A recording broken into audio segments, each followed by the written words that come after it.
I discovered my husband's affair on a Tuesday morning in late September, the kind of crisp autumn day that should have been beautiful, but would forever be marked by betrayal. I'd returned home early from a work trip, exhausted from 3 days of back-to-back client meetings in Boston, wanting nothing more than a hot shower and my own bed. Instead, I found text messages on the iPad we shared, messages my husband Nathaniel thought he'd deleted from his phone but that automatically synced to our household devices. The messages were explicit, intimate, filled with declarations of love between my husband of 9 years and someone named Simone. They'd been seeing each other for 8 months, meeting at hotels, taking weekend trips while I worked, building an entire relationship in the shadows of our marriage. I sat at our kitchen table reading through months of correspondence, each message a small knife wound to my heart.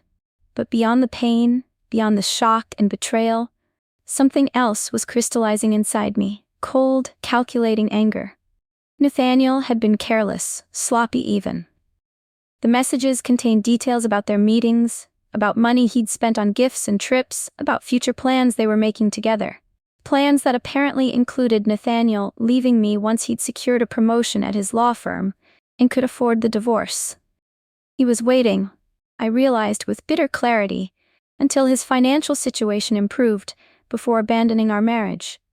Using me as stability while he built his affair, planning his exit on his timeline without any consideration for the woman who'd supported him through law school, who'd put her own career advancement on hold when his firm required relocating, who'd believed in our partnership. I spent that entire day gathering evidence. I forwarded emails to a secure account he couldn't access, took screenshots of text messages, documented everything methodically. Then I began investigating Simone herself, curious about the woman my husband had chosen over me. What I discovered was illuminating. Simone Whitmore was a paralegal at Nathaniel's firm, 12 years younger than me, ambitious and calculating based on her social media presence. She posted constantly about luxury items, expensive restaurants, designer clothes, all beyond what a paralegal's salary could typically afford. Many of her posts were subtly tagged with locations that matched Nathaniel's business trip itinerary. She was building a public record of a lifestyle my husband was funding. But she'd made mistakes too, breadcrumbs of evidence scattered across social media that demonstrated the affair clearly to anyone looking. Photos at restaurants where Nathaniel's credit card statements showed charges. Check-ins at hotels during weekends I'd been told he was working. The arrogance of it was breathtaking. They'd been so confident in my ignorance that they'd barely bothered to hide. I spent a week planning, thinking, strategizing. Nathaniel was traveling for work. Actually traveling this time, I confirmed through his firm's website listing him at a conference in Seattle. That gave me time to prepare without arousing suspicion. I consulted with a divorce attorney, a sharp woman named Victoria Reeves, who specialized in high-asset divorces and protecting wronged spouses. Victoria reviewed all my evidence and smiled grimly. "Your husband has been very foolish," she said, "and very expensive. The money he spent on this affair, hotels, gifts, trips, all comes from marital assets. That's dissipation of marital funds, and Illinois courts don't look kindly on it."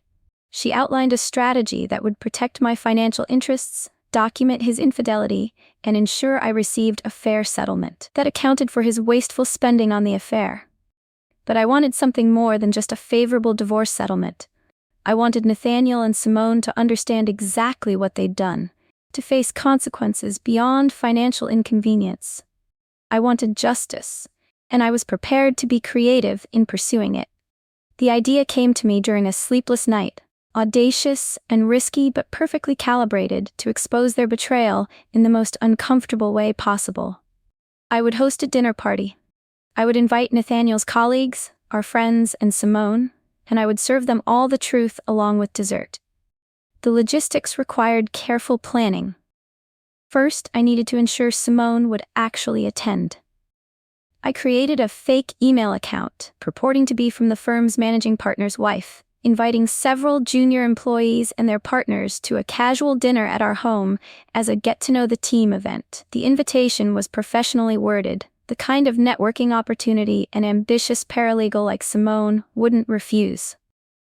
She responded within hours, confirming her attendance. Next, I invited several of Nathaniel's partners from the firm, along with their spouses, people who needed to know about his affair for professional reasons, as relationships with subordinates violated firm policy. I invited our closest friends, couples who'd been part of our social circle for years and deserved to know the truth about why our marriage was ending. And I told Nathaniel about the dinner party when he returned from Seattle, framing it as an important networking opportunity he couldn't refuse. Your managing partner suggested it might be good for your promotion prospects, I lied smoothly. Showing we're a solid couple, that you're stable and partnership material. I've already sent invitations. Nathaniel couldn't refuse without seeming suspicious, and his ambition wouldn't let him pass up an opportunity that might advance his career. He agreed enthusiastically, never questioning why I was suddenly interested in corporate entertaining. The week before the dinner party, I prepared meticulously. I hired a caterer, arranged for wine delivery, cleaned our home until it sparkled. I played the perfect corporate wife, discussing menu options with Nathaniel and asking his opinion on seating arrangements. He was relaxed, even affectionate, pleased I was finally taking an interest in his career advancement. The irony would have been funny if it hadn't been so painful. He had no idea I was constructing his professional and personal destruction with the same care I was planning the dinner menu. The evening of the dinner party arrived. I dressed carefully in a deep burgundy dress that made me feel powerful, styled my hair, applied makeup with precision. I looked like the successful architect I was, the devoted wife I'd been, the woman who had her life together. Nathaniel came home from work an hour before guests were scheduled to arrive. "The house looks great," he said, kissing my cheek with casual affection. "You've really outdone yourself." "I wanted everything to be perfect," I replied, and I meant it. This needed to be perfect. The setting, the timing, the revelation. Everything had to unfold exactly right for maximum impact. Guests began arriving at 7. Partners from Nathaniel's firm came with their wives, greeting us warmly, praising our home. Our friends arrived, couples we'd known for years, people who genuinely cared about both of us. And finally, at 7:15, Simone arrived. She was beautiful in an obvious way. Long dark hair, carefully applied makeup, a dress just slightly too revealing for a professional dinner party. She introduced herself as a paralegal at the firm, shaking hands with me and meeting my eyes without apparent guilt or shame. Either she was an excellent actress or genuinely didn't feel remorse about sleeping with her colleague's husband. "So nice of you to invite me," Simone said sweetly. "I've heard so much about your beautiful home." "And I've heard so much about you," I replied with a smile that didn't reach my eyes. "Please, come in." I watched her greet Nathaniel, keeping their interaction professional, appropriate. Just colleagues attending a work-related social function. But I saw the way their eyes met, the subtle communication passing between them. They were performing, playing roles, confident in their deception. Dinner proceeded smoothly. The catering was excellent, conversation flowed easily, wine loosened tongues and lowered guards. I played the gracious hostess, refilling glasses, ensuring everyone was comfortable, guiding conversation with practiced ease. Nathaniel was in his element, networking with partners, charming their wives, presenting himself as the complete package. Successful professionally, stable personally, exactly the kind of lawyer the firm wanted to promote. Simone contributed to conversations when appropriate, laughing at jokes, demonstrating her intelligence and social skills. She was good at this, I realized. Good at presenting herself as valuable as someone worth investing in. Around 8:30, as dessert was being served, I stood and tapped my wine glass gently to get everyone's attention.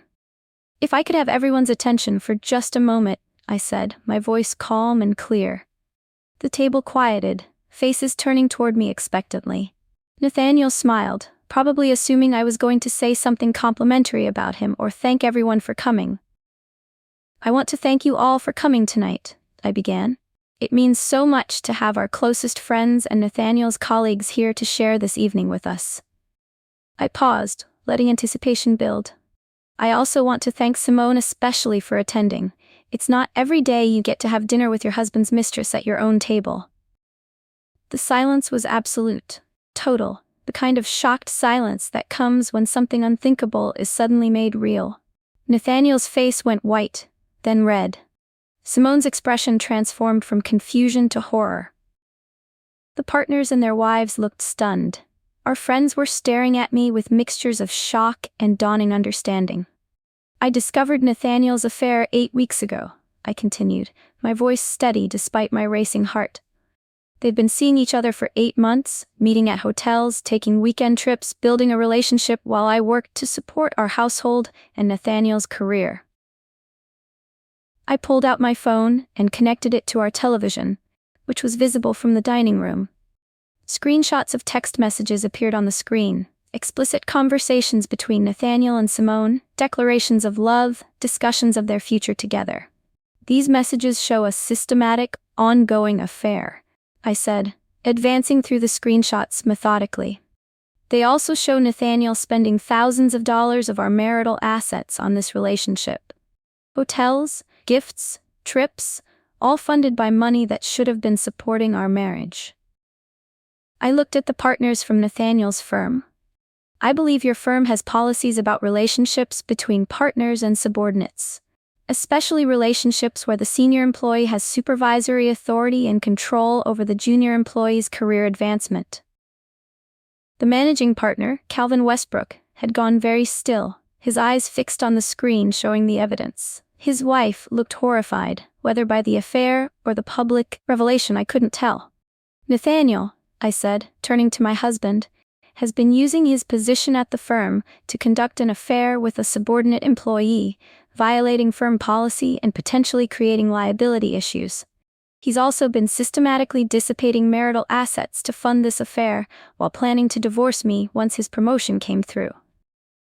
I advanced to screenshots showing that particular conversation, Nathaniel and Simone discussing how they'd be together once he made partner and could afford to leave me. I wanted you all to know the truth, I concluded. Not because I'm vindictive, but because you deserve to know who you're working with, who you're friends with, what your social circle actually looks like beneath the performance. The aftermath was immediate and explosive. Nathaniel shot to his feet, his face contorted with rage and panic. "You crazy bitch, what the hell are you doing?" "I'm telling the truth," I replied calmly. "Something you haven't done in 8 months." Simone was crying, mascara running down her face, looking desperately at the door as if calculating whether she could flee. Calvin Westbrook's expression was cold, professional, already assessing the legal and professional implications. "This is insane," Nathaniel shouted. "This is our private business. You can't just—" "I can absolutely just," I interrupted. "This is my home. These are my guests, and I decided they should know the truth about the man they're working with and the woman he's sleeping with." Our friend Marcus spoke up, his voice shocked. "Nathaniel, is this true? Have you been cheating on Helena?" Nathaniel looked around the table at faces ranging from shocked to disgusted to calculating. He seemed to realize that denial was pointless with the evidence literally displayed on the television. "Helena and I have been having problems," he tried weakly.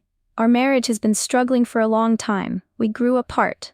"We grew apart because you were growing toward someone else," I corrected. "Don't rewrite history to make yourself the victim here."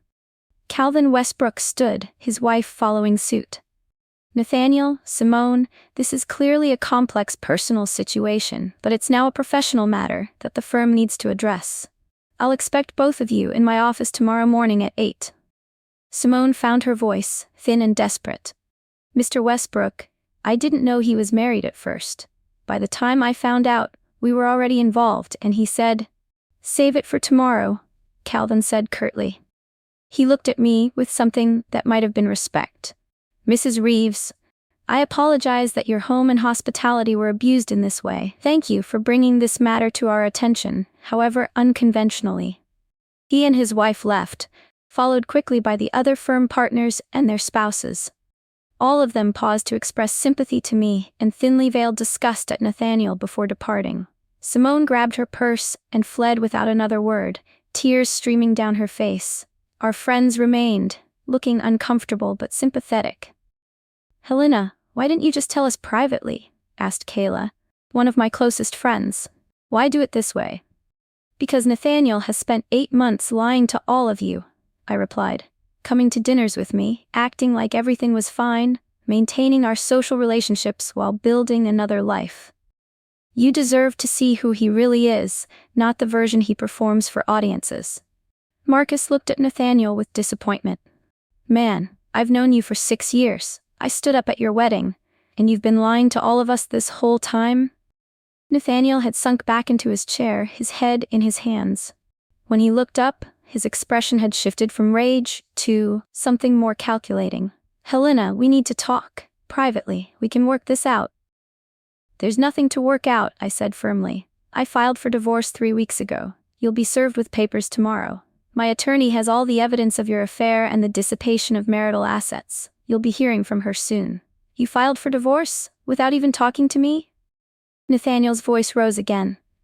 This is my life you're destroying. No, I corrected. This is the life you destroyed. I'm just making sure everyone knows it. Our friends began making their excuses and leaving, each one hugging me, expressing support, promising to call soon.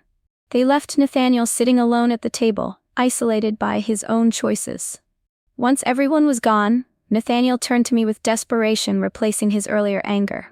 Helena, please, let's be rational about this. We can go to counseling, work through this. I made a mistake, but we can fix it. A mistake? I repeated. Nathaniel, a mistake is forgetting to pick up milk or double booking a dinner reservation. An 8-month affair where you systematically lied to me, spent our money on another woman, and planned your exit from our marriage while I continued supporting you. That's not a mistake. That's a choice. Multiple choices, made repeatedly, with full awareness of what you were doing. I sat down across from him, exhausted now that the adrenaline was fading. You used me. You kept me around as your stable foundation, your supportive wife who made you look good professionally and socially, while you built a relationship with someone else. You were waiting until it was financially convenient for you to leave. It wasn't like that, Nathaniel protested weakly. I do love you. I was confused and Simone was just... Don't, I interrupted. Don't insult me further by claiming you love me or that this was just confusion. You made very deliberate choices. You chose to lie to me every day. You chose to spend our money on hotels and gifts for her. You chose to plan a future with her while pretending to build one with me. Nathaniel was silent, perhaps finally realizing that there was no argument that would fix this, no explanation that would excuse it. What happens now? He asked quietly. Now you move out. I said. My attorney will send you details about temporary arrangements pending the divorce. You'll likely face professional consequences at the firm. Calvin didn't look pleased about learning his associate was having an affair with a subordinate. I stood up, feeling a bone-deep wariness. And now you get to explain to your family, your colleagues, and everyone else why your marriage fell apart. Though I suspect word will spread quickly after tonight. Nathaniel left that evening, packing a bag and going to stay at a hotel. I sat alone in my house, surrounded by the debris of the dinner party, dirty dishes, half-empty wine glasses, the physical remnants of the evening that had destroyed my husband's reputation and relationship. I should have felt satisfied, victorious even. Instead, I felt empty. The next morning I woke to dozens of messages. Friends expressing support, asking if I needed anything, offering help. Kayla had already organized a meal train for the next 2 weeks, so I wouldn't have to cook. Marcus's wife had sent information about a support group for people dealing with infidelity. But there were also messages from people I barely knew, acquaintances who'd heard about the dinner party through the gossip network, some expressing sympathy, others clearly just curious about the scandal. Word had indeed spread quickly. By noon, my phone was ringing with a call from Victoria, my divorce attorney. I heard about your dinner party, she said, her tone a mixture of exasperation and grudging admiration. That was a bold move. Did it complicate things legally? I asked, suddenly worried I'd damaged my case. Actually, no. If anything, you've established a clear public record of the affair and your husband's behavior. Multiple witnesses can testify to the evidence you presented and his reaction, which constitutes admission. It's unconventional, but it's not legally problematic for us. Victoria paused. Though I wish you'd consulted me first. It could have gone badly if they'd reacted more aggressively or if you'd made any factual errors in your presentation. I was careful, I said. Everything I showed and said was documented and true. I know. I reviewed all your evidence, Victoria replied. Speaking of which, Nathaniel's attorney contacted me this morning. They want to discuss settlement terms. I think the public nature of the revelation has made them eager to resolve this quickly, rather than having details aired in court proceedings. That was exactly what I'd hoped for. A quick settlement that acknowledged Nathaniel's wrongdoing and compensated me fairly for his dissipation of marital assets. Over the next 2 weeks, negotiations proceeded rapidly. Nathaniel, facing professional discipline at his firm and social disgrace in our community, wanted the divorce finalized quickly and quietly. His attorney proposed terms that were generous. He would buy out my share of our house at full market value, compensate me for the money he'd spent on the affair, and pay substantial spousal support for 5 years while I rebuilt my career following our relocations. I accepted the terms. I didn't want to drag this out, didn't want to spend months or years litigating. I wanted closure, compensation, and the freedom to move forward with my life. But the professional consequences for Nathaniel were just beginning to unfold. Calvin Westbrook had launched an internal investigation at the firm, and what they discovered was worse than just an affair. Nathaniel had been using firm resources for personal matters related to his relationship with Simone, booking hotels through the firm's corporate accounts and claiming them as business expenses, taking personal days but logging them as client work, using his position to give Simone preferential assignments and responsibilities she wasn't qualified for. The firm's ethics committee determined that Nathaniel had violated multiple policies and created significant liability for the firm. He was suspended pending further investigation, effectively destroying his chances of making partner. Simone fared even worse professionally. She was terminated immediately for engaging in a relationship with a supervisor who had authority over her work assignments and career advancement. The firm's HR department determined that even if she claimed not to know initially that Nathaniel was married, she'd definitely known for months and continued the relationship anyway, demonstrating poor judgment and ethical lapses that made her unsuitable for continued employment. I heard all this through the gossip network, through friends who had friends at the firm, through the general talk that follows any scandal. Part of me felt satisfaction at their professional destruction. They'd acted unethically, violated workplace policies, and were facing appropriate consequences. But another part of me felt strangely empty. Justice had been served in multiple ways. Personally, through the divorce settlement; professionally, through their career consequences; socially, through their damaged reputations. Yet none of it changed the fundamental fact that my marriage was over, that 9 years of my life had been built on an increasingly unstable foundation, that the person I'd trusted most had betrayed me systematically. 3 months after the dinner party, the divorce was finalized. I stood in the courthouse having signed the final documents, officially no longer married to Nathaniel Reeves, free to rebuild my life on my own terms. Victoria met me on the courthouse steps. "How are you feeling?" she asked. "Relieved," I said honestly. "Sad, but relieved." "That's normal," Victoria replied. "You're grieving both the marriage you thought you had and the future you thought you were building. Give yourself time to process." I took her advice. I threw myself into work, taking on challenging architectural projects that demanded my full attention and creativity. I reconnected with friends I'd neglected during the marriage, rebuilding social connections on my own terms rather than as half of a couple. I started therapy to process the betrayal and understand my own role in the relationship dynamics that had allowed the situation to develop. My therapist, a thoughtful woman named Dr. Patricia Owens, helped me recognize patterns I'd been repeating, sublimating my own needs and career ambitions to support Nathaniel's, accepting his prioritization of his work over our relationship, tolerating small disrespects that had accumulated over years. "You didn't cause his affair, Dr. Owens clarified. His choices were his own, but understanding these patterns helps ensure you don't recreate them in future relationships. You deserve partnership, not subordination." 6 months after the divorce, I ran into Simone at a coffee shop downtown. She was working there as a barista, her legal career apparently over following her termination and the reputational damage from the scandal. She recognized me immediately, her face going pale.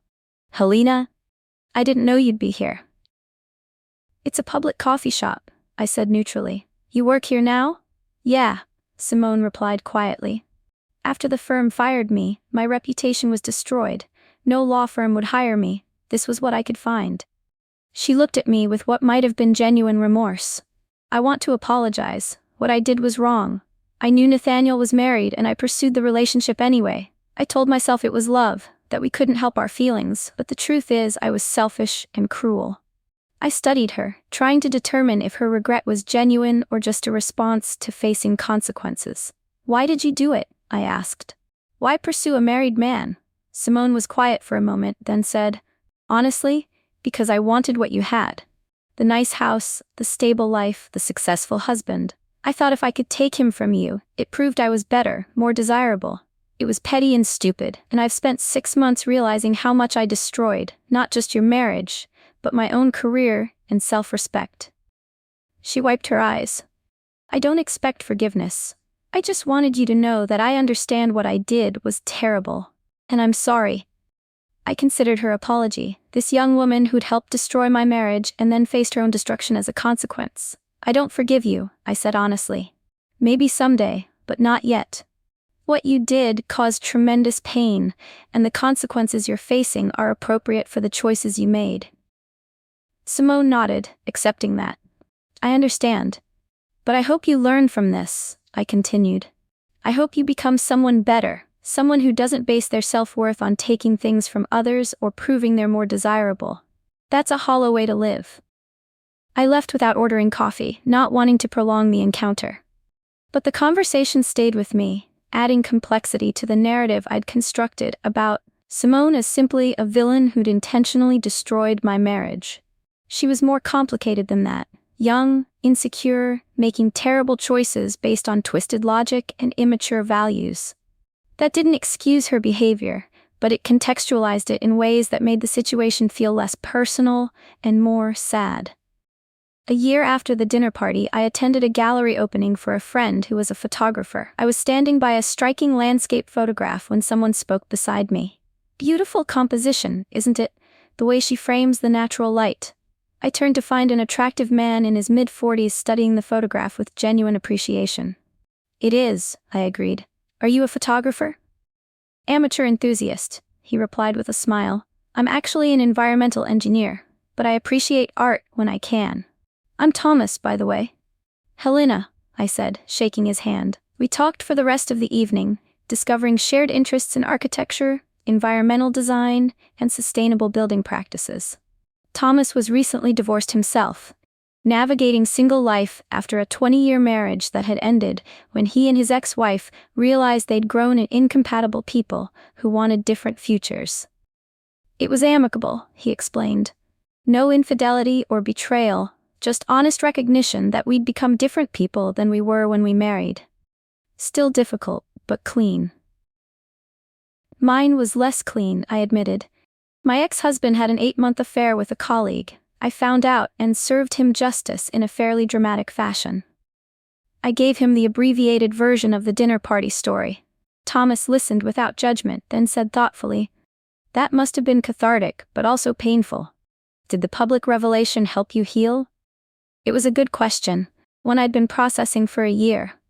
"Yes and no," I said honestly. It felt satisfying in the moment to expose the truth, to make them face consequences publicly. But ultimately the healing came from the work I did afterward. Therapy, rebuilding my life, understanding my own patterns and choices. Thomas and I exchanged numbers, and over the next several months we began dating cautiously. He was patient with my trust issues, understanding when I needed space, willing to move at whatever pace felt comfortable. We built a relationship based on honesty, mutual respect, and genuine compatibility, rather than performance or convenience. "I'm not going to lie to you or manipulate you," Thomas told me early in our relationship. "If I'm unhappy or we have problems, I'll talk to you about it directly. And I expect the same from you. No games, No deception, just honest communication, even when it's difficult. It was exactly what I needed. Someone who understood that trust, once broken, required deliberate effort and transparency to rebuild. Someone who valued partnership over competition, who saw my success and strength as attractive rather than threatening. Meanwhile, Nathaniel's life continued its downward trajectory. I heard through mutual acquaintances that he'd left his firm under pressure, taking a position at a much smaller practice with a significant pay cut. His reputation in the legal community was damaged, with the story of the affair and ethics violations following him. He'd briefly tried to rebuild things with Simone, but their relationship had fallen apart quickly once it was no longer exciting and forbidden. Apparently, an affair built on deception and stolen moments doesn't translate well into daily life and actual partnership. I ran into him once, about 18 months after the divorce, at a professional conference we both attended. He looked older, worn down, the confidence and swagger that had once defined him replaced with something more subdued. "Helena," he said when our paths crossed in the convention center hallway. "Can we talk, just for a moment?" Against my better judgment, I agreed. We found a quiet corner away from the conference crowds. "I wanted to apologize," Nathaniel began, "not because I expect forgiveness or want anything from you, but because you deserve to hear it. What I did was unforgivable. I betrayed you, lied to you, used you, and destroyed something that should have been sacred." He looked at me with genuine remorse. "I've spent the past year in therapy trying to understand why I did it.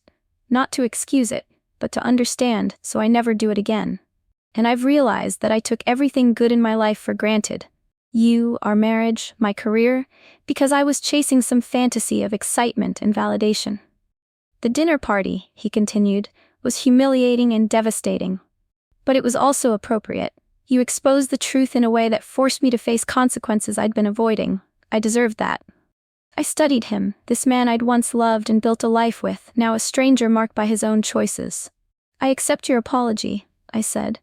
"Not because it changes anything or repairs the damage, but because carrying anger hurts me more than it hurts you." "Are you happy now?" Nathaniel asked. "I am," I said honestly. "I'm in a healthy relationship with someone who values honesty and partnership. I'm successful professionally. I've rebuilt my life on my own terms, so yes, I'm happy." Nathaniel nodded, looking both pleased and sad. "I'm glad. You deserve happiness. I'm sorry I wasn't capable of providing it." We parted ways, and I didn't expect to see him again. That encounter felt like closure, the final chapter of a painful story that had ultimately led me to something better. 2 years after the infamous dinner party, Thomas proposed. We'd built a relationship slowly, carefully, with full transparency and honest communication. I knew his flaws, he knew mine, and we'd chosen each other anyway with clear eyes and realistic expectations. The wedding was small, intimate, attended by close friends and family who'd supported us through our respective divorces and the building of our new relationship. My friend Kayla, who'd stood by me through the worst of the Nathaniel situation, was my maid of honor. As I stood beside Thomas exchanging vows, I thought about the dinner party 2 years ago, the dramatic revelation, the destroyed reputations, the satisfaction of justice served. It had been necessary, I believed, not for revenge, but for truth, for accountability, for ensuring that betrayal had consequences, rather than being hidden and minimized. But what I'd learned in the 2 years since was that justice, while satisfying, isn't healing. Justice is external, courts, consequences, public revelation. Healing is internal. Therapy, self-reflection, choosing better relationships, building a life aligned with your values. The dinner party had been justice. My husband's mistress had sat at my table, and I'd served her and Nathaniel the truth about their actions, forcing them to face consequences they'd been avoiding. They'd lost jobs, reputations, and the relationship they'd built on betrayal. But healing had come later, in therapy sessions and honest conversations, in rebuilding my career and my social life, in learning to trust again with Thomas, in choosing differently based on what I'd learned about myself and what I needed in partnership. 3 years after that devastating Tuesday when I'd discovered the affair, I stood in my new home with Thomas, hosting a dinner party for friends, real friends, People who valued honesty and integrity, who celebrated our happiness and supported us through challenges. The table was beautiful, the conversation genuine, the atmosphere warm. No hidden agendas, no secrets waiting to explode, no justice needing to be served. Just authentic connection, honest partnership, and the life I'd built from the ashes of betrayal. My husband's mistress had sat at my table once and I'd served her justice. But ultimately, the best revenge wasn't in her destruction or Nathaniel's consequences. The best revenge was the life I'd built afterward, healthy, honest, and genuinely happy. That was the justice that mattered most. Not what I'd taken from them, but what I'd created for myself.